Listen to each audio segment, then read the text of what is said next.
Hey!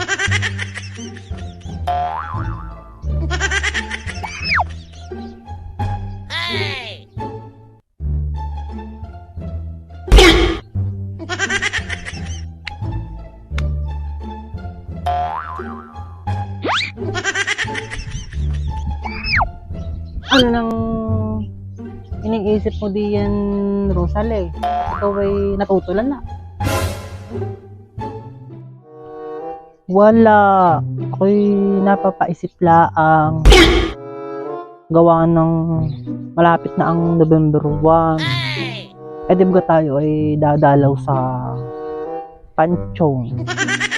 Naisip ko sama tayo ng sama kay Kapitan sa pangangampanya. Kapa naman ay hindi nagkakapir. Eh, ibig ko sabihin ako'y napapagod ng sumama sa pangangampanya kaya ako'y hindi na muna sasama ngayon kahit ako'y binding nakagayak na. Eh di, sabi ko hindi na muna kaya ako sa bahay. Ako magpapahinga muna ng isang araw at ngayon may 27 pala ang meron pang 3 araw para sumama.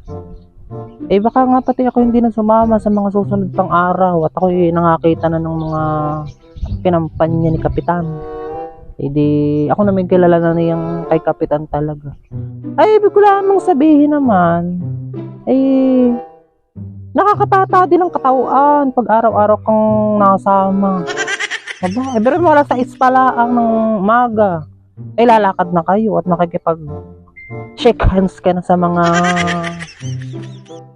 kakampanyahan ni Kapitan. Oh. Diba nakakapagod at nakauwi na alas 5. Aba, eh daig mo pang nag-OT sa trabaho, nanay. Eh niisip ko lang hindi naman ako nagkakakwarta sa kanya. Kaya sabi ko dito na lang muna ako sa bahay at ako'y matutulog maghapon. At mother, ang aking bag ay nasa 7 kilo na. Huwag ka nang mag-isip ng ganayan, Rosale. At kahapon ay itinext ko na si Kapitan na sabi ko ay sa November 1 tayo ay walang kwarta. Kaya sabi ko tayo bigyan ng tulong at kahit hindi pa natin alam kung siya ipanalo or panalo, basta panalo nga, text. Ay ibig ko sabihin tinext ko siya na tayo bigyan nga ng pambili pati ng bigas at wala nga tayong bigas at ikaw nga sumama na lang sumama sa kanya sa kanya. Ay di sabi sa akin ni Kapitan idadalhin daw niya dito kahapon ng gabi. Ay di tinala na dito nung kanyang tauhan.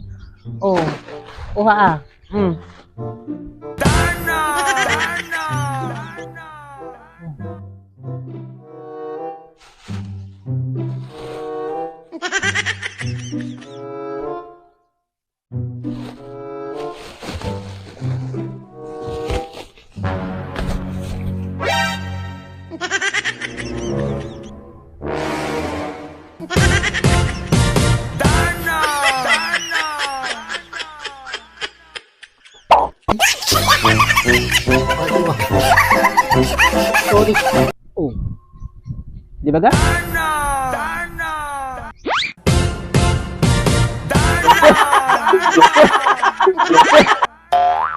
Hoy, kumarites, gusto mo din bagang ma-shoutout? Ay di i-like at i-share mo lamang itong video ito. At ikaw na ang susunod kong i-shoutout. Shoutout nga pala kay Elena Aragones.